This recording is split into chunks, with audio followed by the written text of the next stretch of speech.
Urea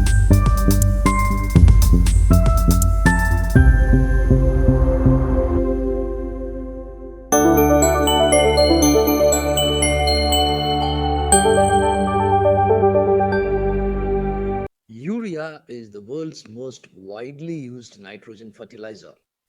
It provides nutrition to our crops, sustains global food supply, and supports human life.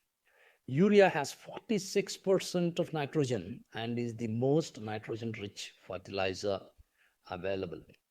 Yet, it's also one of the toughest fertilizers to manage. About half of applied urea never reaches the plant. It escapes into the air, it seeps into water, or stays locked in the soil. So, where does it really go? Do you know what happens to the urea when it is added to the soil? Let's uncover the journey. Fate of urea. Firstly, plants through their roots cannot directly uptake urea. It has to get converted into ammonium, nitrite, and finally into nitrate, which is absorbed by the plants. But who converts urea into these available forms which plant can uptake?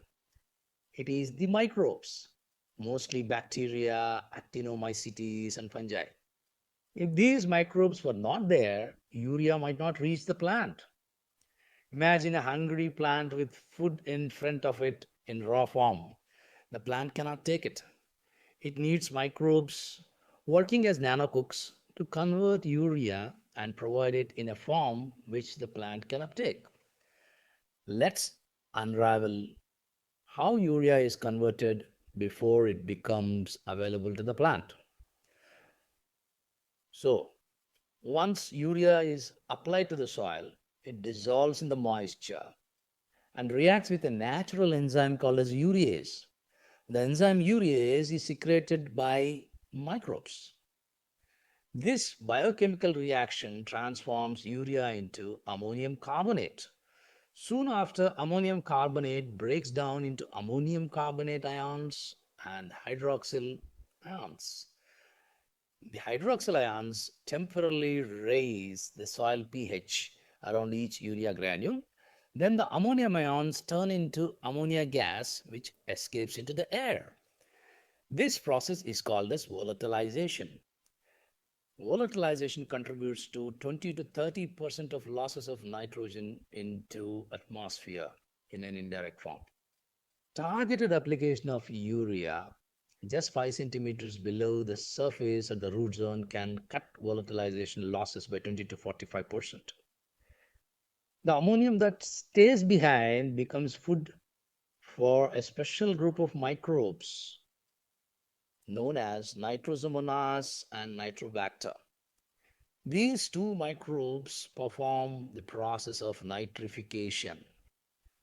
First, ammonium is converted into nitrite, then finally into nitrate. Nitrate is the form which the plants can absorb from the root hairs of the root zone. Nitrate ions, which are the final form, are also highly soluble in water. Therefore, they easily leach with rain or irrigation water. About 20% of applied nitrogen is lost by leaching globally.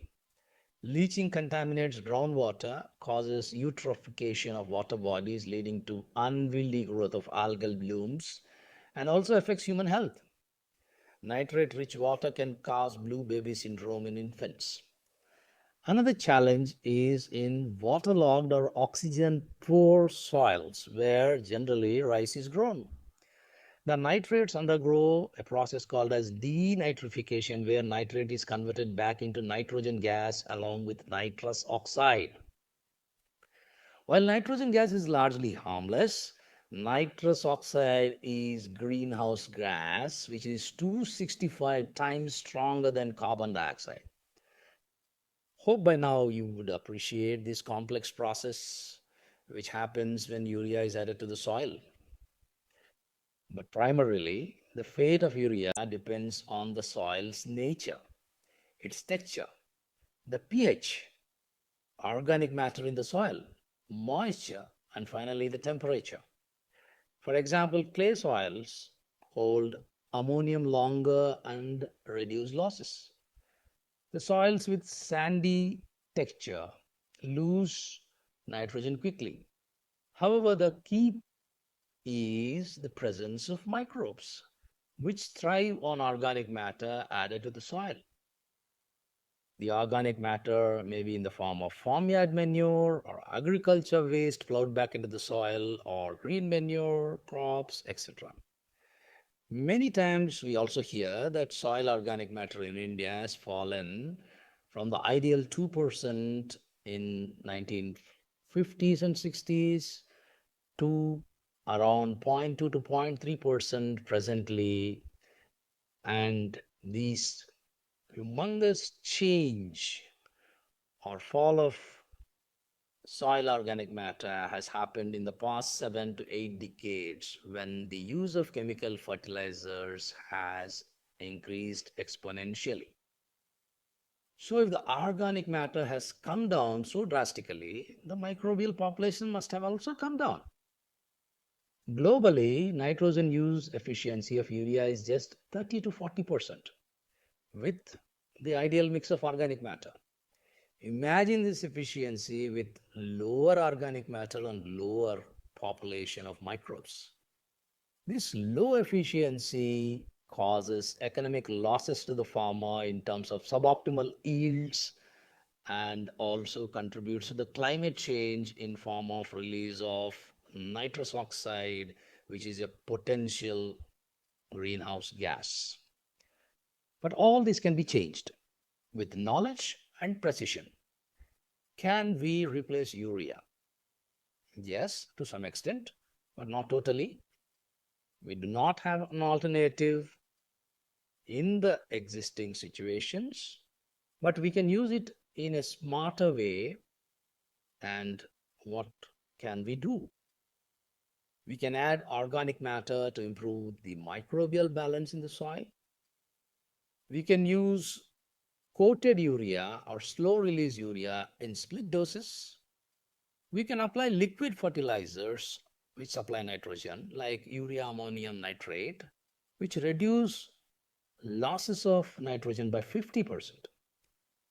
Also, regenerative agriculture practices and use of chemical fertilizers in a very judicious manner after soil testing can lead to progressive reduction of chemical fertilizers and progressive increment of organic and biofertilizers, which can in 3 to 4 years make the soils very fertile.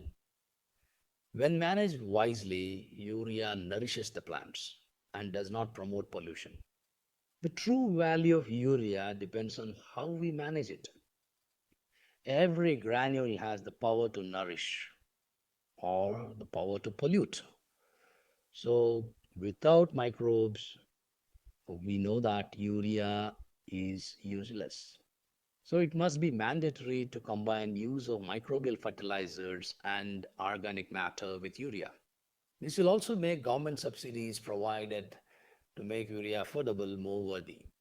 Otherwise, it is like flogging a dead soil, anticipating higher productivity when the plants do not get basic nutrition in the first place. Hope the viewers appreciate this paradox. If you like this video, please subscribe, like, and share. The fate of urea is in our hands. Let's use it wisely for benefit of humankind. Thank you very much for your attention.